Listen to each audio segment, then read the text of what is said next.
চলো দেখো আজকে দুপুরের রোদ্দুরের তাপটা ভীষণ ভীষণ রোদ্দুর উঠেছে। সকাল থেকেই রোদ্দুর, আর এখন তো বেশ রোদ্দুর উঠছে, গরমও পড়ে যাচ্ছে প্রচণ্ড। সকালবেলা একটা ছোট্ট ভিডিও পোস্ট করেছিলাম, সেখানে কিছুটা খাবার দাবার দেখিয়েছিলাম, যে পুরোটা কিন্তু দেখায়নি। সেই পুরোটা এখন দেখাবো যে কি কি পুরোটা রান্না করেছি। চলো তাহলে রান্নাঘরে যাওয়া যাক। আর রোদ্দুরের অবস্থা তো দেখলেই, আজকে কি রোদ্দুর, গরম, সত্যিই খুব গরম পড়েছে, গরমে আর থাকা যাচ্ছে না। তাহলে চলা যাক, চলো। এই দেখো রান্নাঘরে চলে এসেছি, সব ঢেকে ঢেকে রেখে দিয়েছি। কি রান্না করেছি এখন তোমাদেরকে একে একে দেখাবো। এটা হচ্ছে ভাত, ভাতের মধ্যে একটুখানি ভেন্ডি দিয়েছি, দেখা যাচ্ছে না ঠিক মতো। এই যে এই দেখো ভেন্ডি সিদ্ধ দিয়েছি। এটা হচ্ছে ভাত, অল্প করে ভাত করেছি।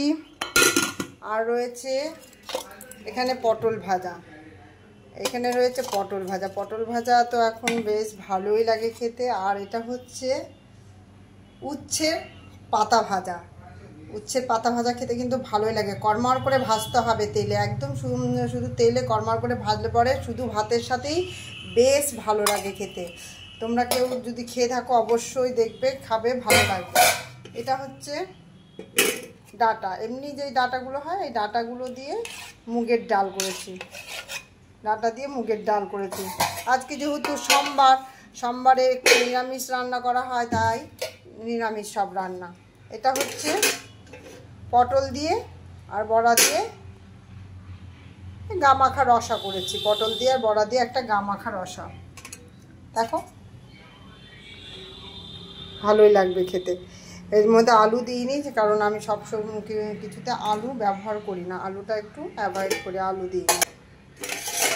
আর এই যে এটা হচ্ছে আলুর দম, গোল গোল আলু, সত্যি গোল গোল আলু অসাধারণ। এটা কিন্তু আজকে আমি নিরামিষ করে করেছি, কারণ আজকে সোমবার, তাই নিরামিষ করেই করেছি। আলুর দমটা, আলুর দমটা কিন্তু হেভি হয়েছে, কিন্তু দেখে কেমন মনে হচ্ছে তোমাদের? দারুণ কিন্তু টেস্টি। সব থেকে বড়, এতদূর পর্যন্তই দেখিয়েছিলাম, তারপরে কিন্তু তোমাদেরকে দেখায়নি যে এর পরে কী করব।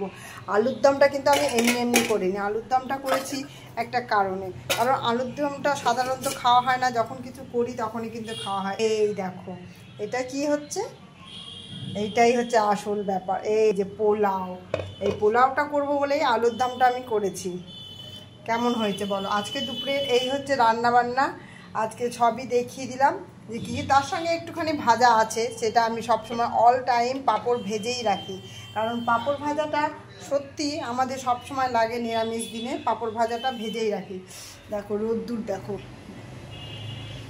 পাঁপড় না ভাজলে পরে নিরামিষ দিনে ডালের সাথে খাওয়াই যাবে না, তাই পাঁপড় ভাজাটা থাকেই, ওটা অল টাইম আমি ভেজেই রাখি। যখনই যার মনে হয়, ছেলে হোক আর ছেলের বাবা হোক, যখনই যার মনে হয় তাদেরকে দেওয়া হয়ে যায়, কারণ সব সময় যে পাঁপড় বসে ভাজবো সেটা হয়ে ওঠে না। পাঁপড় ওই জন্য ভেজে ভেজে রেখে দিই, ওদের যখন যখন আগে খাওয়ার সময় খেয়ে নেই।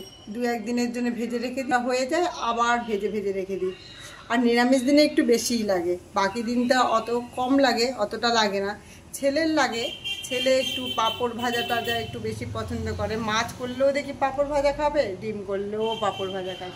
তোমরা আজকে কি কি রান্না করেছো অবশ্যই জানাবে, আর আমার ভিডিওটা কেমন লাগলো সেটাও জানাতে ভুলবে না, আর আজকের মেনুটা কেমন হয়েছে সেটাও বলবে।